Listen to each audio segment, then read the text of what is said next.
بسم اللہ الرحمن الرحیم۔ السلام علیکم۔ یوٹیوب پر، فیس بک پر آپ مجھے دیکھ رہے ہیں، میں طارق متین ہوں۔ میں نے اس ویڈیو کے تھمبنیل میں لکھا ہے کہ ایک ڈاکہ مارنے کی، پلا پلایا چیئرمین نیب لانے کی تیاری ہے اس امپورٹڈ حکومت کی۔ کیا ماجرا ہے یہ بھی میں آپ کو بتاؤں گا۔ اس کے بعد میں نے آپ کو تھمبنیل میں لکھ کے دکھایا ہے، لٹ کے کھاؤ پاکستان، سامنے رکھو امی جان۔ کیا ماجرا ہے، کس طرح سے یہ لائن جو استعمال شاید نہیں کرنی چاہیے تھی، مجھے استعمال کرنی پڑی ہے، یہ بھی میں آپ کو بتا دوں گا۔ اور اس بے حس میڈیا نے، بے شرم میڈیا نے، غیرت سے آری ہمارے اس میڈیا نے وہ مناظر نہیں دکھائے جس کو دکھانے چاہیے تھے، اور یہ جو دکھاتا رہا وہ سراسر جھوٹ تھا۔ یہ بھی میں آپ کے سامنے اس ویڈیو میں رکھوں گا۔ سب سے پہلے جو ہے وہ پلا پلایا چیئرمین نیب لانے کی تیاری کس طرح سے ہو رہی ہے میں آپ کو بتا دوں۔ ایک ملاقات ہوئی ہے راجہ ریاض صاحب کے درمیان اور شہباز شریف صاحب کے درمیان، ایک قائد حزب اختلاف ہے، ایک امپورٹڈ وزیر اعظم ہے۔ کیسا مذاق ہے میرے اور آپ کے ساتھ، ہمارے منہ پہ کیسا تماچا مارا ان لوگوں کو لا کر بٹھانے والوں نے، اس حکومت کے دوستوں نے، سہولت کاروں نے، کہ اس قائد حزب اختلاف کو اگلے انتخاب میں ٹکٹ مانگنا اس وزیر اعظم سے، جس کا یہ قائد حزب اختلاف ہے، جس سے یہ حساب مانگے گا، احتساب کرے گا، اس کو ڈاکہ نہیں ڈالنے دے گا، چوری نہیں کرنے دے گا، یہ اس کا کام ہے۔ وہ اگلے انتخابات میں اس سے ٹکٹ مانگے گا۔ ان لوگوں نے ڈسکس کیا کہ چیئرمین نیب کس کو ہونا چاہیے۔ پہلا نام ہے فواد حسن فواد کا۔ یہ پاکستان کے سب سے بڑے سرکاری ملازم میاں نواز شریف کے دنوں میں تھے، یہ بیوروکریسی کے ہیڈ تھے میاں نواز شریف کے دنوں میں، اور یہ شریف خاندان کے انتہائی قریب ہے۔ یہ جو نیب ہے اس کے پاس بھی رہے، لیکن اب چیئرمین نیب ان کو بنانے کی تیاری ہو رہی ہے۔ دوسرا نام ہے بشیر میمن کا۔ بشیر میمن وہ جنہوں نے عمران خان صاحب پر اور ان کے قریبی لوگوں پر انتہائی سنگین الزامات لگائے جب یہ ڈی جی ایف آئی اے تھے، اور ان میں سے کوئی الزام یہ ثابت نہیں کر سکے، جن لوگوں کا نام لے کر الزامات لگائے تھے ان تمام لوگوں نے تردید کر دی تھی بشیر میمن کی باتوں کی۔ ایک نام بشیر میمن کا۔ تیسرا نام جو زیر غور ہے وہ ہے قمر الزمان صاحب کا۔ یہ پہلے بھی چیئرمین نیب رہ چکے ہیں، اور قمر الزمان صاحب جو ہیں ان پر 80 کے وسط میں، 80s کے مڈ میں ان پر ایک شو پیس ادھر سے ادھر کرنے کا مبینہ طور پر الزام بھی ہے۔ ان کا نام بھی ممکنہ چیئرمین نیب کی فہرست میں شامل ہے۔ یہ ہمارے ہاں ایک موم کی ناک جدھر چاہو موڑ دو اس طرح کا چیئرمین نیب لانے کی ان لوگوں کی تیاری ہے۔ اب یہ تیاری کر رہے ہیں کہ چیئرمین نیب جو ہے وہ ریٹائرڈ جج نہیں ہونا چاہیے، بیوروکریٹ ہونا چاہیے، ان لوگوں کی یہ تیاری ہے۔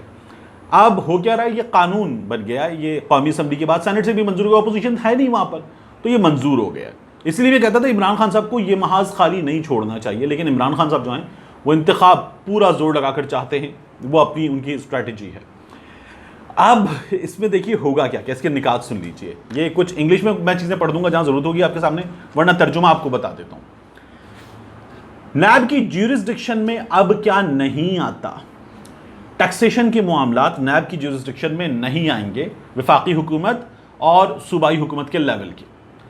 اس کے علاوہ صوبائی حکومت کے اور وفاقی حکومت کے وہ معاملات کابینہ کے جن میں پبلک آفس ہولڈر کا مالی فائدہ حاصل کرنا ثابت ہو، وہ معاملات بھی نہیں آئیں گے۔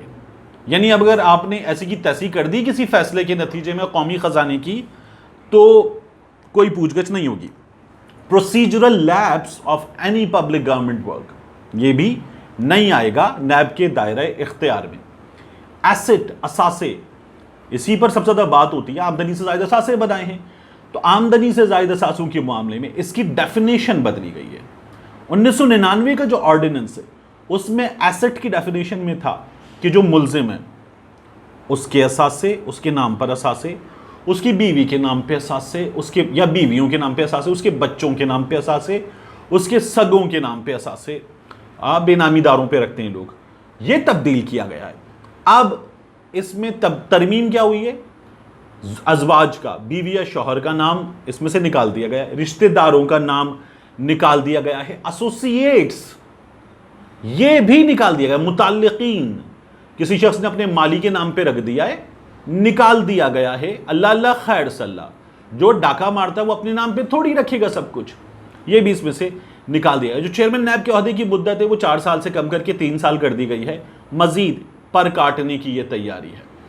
جو کنسلٹیشن پروسیس ہے چیئرمین نیب لگانے کا وہ ٹائم باؤنڈ کر دیا گیا، اچھی بات ہے، یہ صحیح ہے۔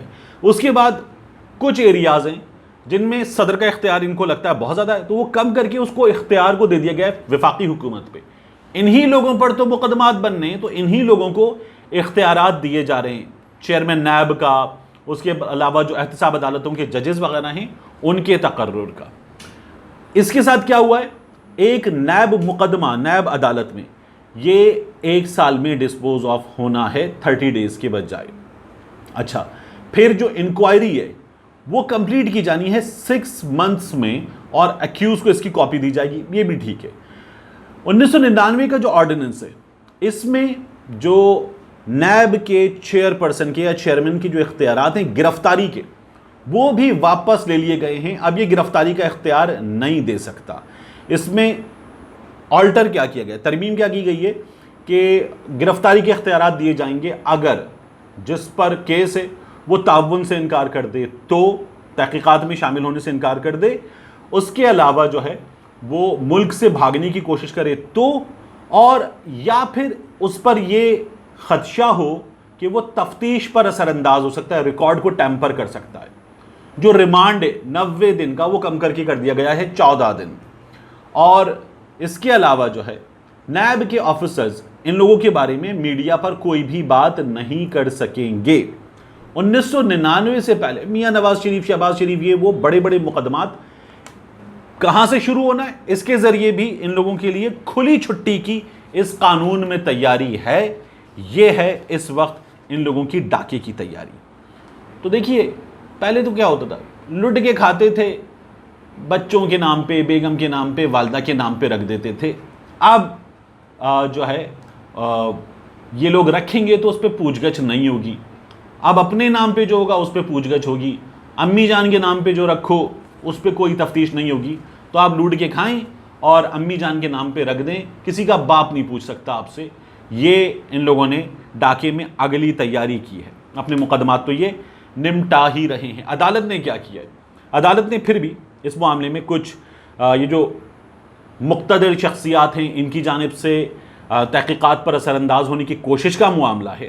اس میں عدالت نے کہا ہے کہ آپ اپنے مقدمات پر اثر انداز ہو رہے ہیں. اس کی مزید سماعت کرتے ہوئے عدالت نے یہ پوچھا ہے کہ کیا نیب کے تمام مقدمات کا ریکارڈ محفوظ ہے پروسیکیوٹر جنرل نیب سے، اور انہوں نے کہا کہ محفوظ ہے. ایف آئی اے کی تفتیشی افسران کی تبدیلی کا ریکارڈ عدالت نے مانگا تھا. مسٹر جسٹس اعجاز الاحسن صاحب نے آج پوچھا کہ وہ ریکارڈ جو ہے وہ دے دیا جائے ہمیں، اور کیا یہ ریکارڈ ایف آئی اے کے پاس محفوظ ہے. تو ایڈیشنل اٹارنی جنرل صاحب جو ہیں انہوں نے کہا کہ ایف آئی اے کا تمام ریکارڈ محفوظ ہے. عدالت نے کہا ریکارڈ محفوظ ہونے کا تحریری سرٹیفکیٹ ڈی جی ایف آئی اے کی جانب سے جمع کروایا جائے. اگر ریکارڈ میں کچھ کمی بیشی ہوگی تو ڈی جی ایف آئی اے اس کے ذمہ دار ہوں گے. پھر عدالت نے پوچھا کیا ریکارڈ کی سافٹ کاپی ہوتی ہے، یہ کہیں اپلوڈ کر دیتے ہیں آپ، یا آپ کے پاس سسٹم میں کہیں موجود ہوتا ہے ڈیسک پہ کسی جگہ. تو عدالت کو بتایا گیا کہ نہیں، یہ ہمارے پاس اتنا ایڈوانس سسٹم نہیں ہے. 2022 میں ہمارا وفاقی تحقیقاتی ادارہ بتا رہا ہے کہ ہم سافٹ کاپی رکھیں، یہ ہمارے لیے ممکن نہیں ہے، ہمارے پاس نہیں ہوتا. پیپر پہ ہوتا ہے جو ہوتا ہے، پیپر ضائع، کام خراب. یہی شریفوں نے بار بار آگ لگائی ہے. عمران خان کے دور میں ایک آگ نہیں لگی ریکارڈ جلانے کے لیے. تو چیف جسٹس صاحب نے کہا کہ چاہتے ہیں کہ نظام قابل اعتماد انداز میں چلے. اعلیٰ حکام کے خلاف مقدمات میں مختلف سلوک، امتیازی سلوک زیادہ نوٹس میں آتا ہے. حکومت آنے کے بعد وزیر اعظم اور وزیر اعلیٰ کے مقدمات میں کیا پیش رفت ہوئی. جسٹس مظاہر نقوی صاحب نے یہ سوال کیا اور پوچھا کہ کیا ان پر فرد جرم عائد ہو چکی ہے.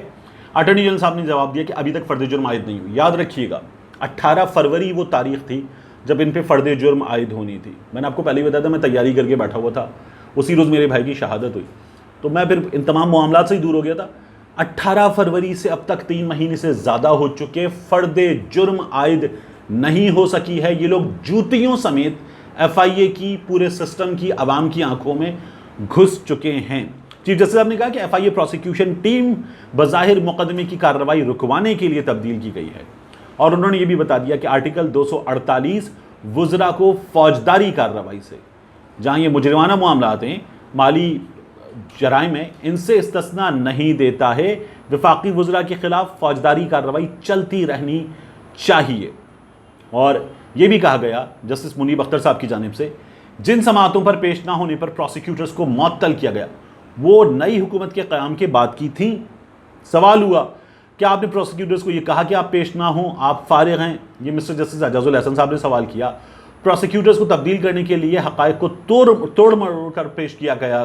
انویسٹیگیشن آفیسر کو بھی بیماری کی وجہ سے تبدیل کیا گیا. انویسٹیگیشن آفیسر تبدیل ہونے کے بعد مہینہ بعد بیمار ہوا, یہ بھی عدالت نے بتا دیا. تو یہ کس طرح سے ان لوگوں نے کیا تھا یہ ہمارے سامنے آ چکا. میں آپ کو بتاؤں لانگ مارچ کے مناظر کے حوالے سے میں آپ کو بتا رہا تھا لانگ مارچ کے مناظر میں کیا ہوا ہے. ہماری میڈیا نے دکھایا اور بعض انتہائی بے شرم قسم کے لوگوں نے دکھایا کہ پی ٹی آئی کے لوگوں نے 4 درخت 5 درخت جلا دیے, ان کی راکھ بکھری ہوئی ہے. وہاں پر عورتوں پر, بچوں پر, خواتین, بزرگ خواتین پر, بزرگوں پر آنسو گیس کے شیل فائر کیے گئے, گھنٹوں فائر کیے گئے. ملک کی تاریخ کی بدترین شیلنگ ہوئی وہاں پر اور سارے ایکسپائرڈ شیلز تھے. کسی نے کوئی بات نہیں کی, میڈیا نے یہ چیزیں رپورٹ نہیں کی. پولیس نے جو غنڈہ گردی کی لوگوں کے گھروں میں گھس کر, میڈیا نے رپورٹ نہیں کیا. میڈیا نے کیا بتایا, میں نے کل تمام دن بیٹھ کر جیو نیوز, دنیا نیوز دیکھا کہ انہوں نے بتایا تھا میٹرو کا ایک اسٹیشن جل گیا. جیو نیوز پر رات 3 بجے سبحان احمد نام کے رپورٹر تھے, انہوں نے کہا کہ میٹرو کا اسٹیشن جل گیا ہے. اور اینکر کے یہاں سے پوچھا, اور یہ تو بہت بڑی خبر ہے, میٹرو کا اسٹیشن جل گیا ہے. میٹرو کا اسٹیشن نہیں جلا. جیو نیوز اب ایک خبر دے, تفصیل دکھایا ہمیں, جلا ہوا اسٹیشن دکھایا اندر سے. دنیا نیوز ہمیں ایک جلا ہوا اسٹیشن دکھایا, جلے ہوئے اسٹیشن پہ کمپیوٹر جل گئے, نظام جل گیا, اس کا جو سیٹلائٹ کنیکٹیوٹی کا سسٹم ہوتا ہے وہ جل گیا, پورا میٹرو اسٹیشن جل گیا کروڑوں روپے کا. یہ اب ہمیں دکھایا جائے, ہم دیکھنا چاہتے ہیں. تو یہ کچھ بھی نہیں ہوا, یہ لوگ جھوٹ بول رہے تھے.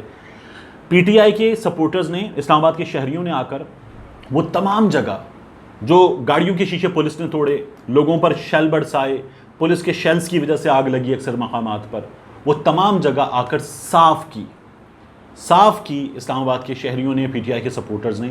میڈیا نے آپ کو نہیں دکھایا. یہاں پر جنہیں آپ ممی ڈیڈی برگر کہتے ہیں, جنہوں نے یہ مت توڑ دیا کہ وہ ٹک نہیں سکتے آنسو گیس کے شیلز کے آگے, وہ لوگ خود آئے اور یہ آ کر انہوں نے بڑے بڑے ڈرائنگ رومز میں رہنے والوں نے صفائی کی ہے سڑکوں پر.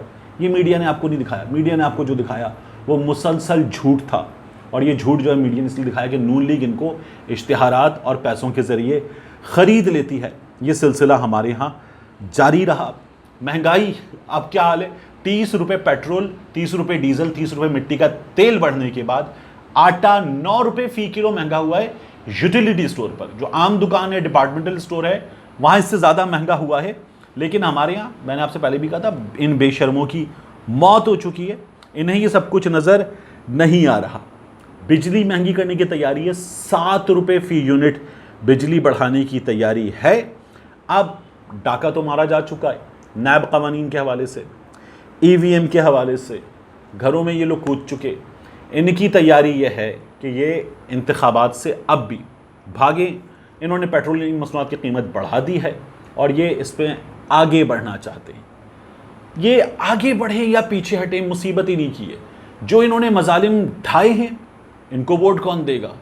اس کے بعد آپ یقین جانیے کہ یہ لوگ پھر ڈاکے کی تیاری کر رہے ہیں.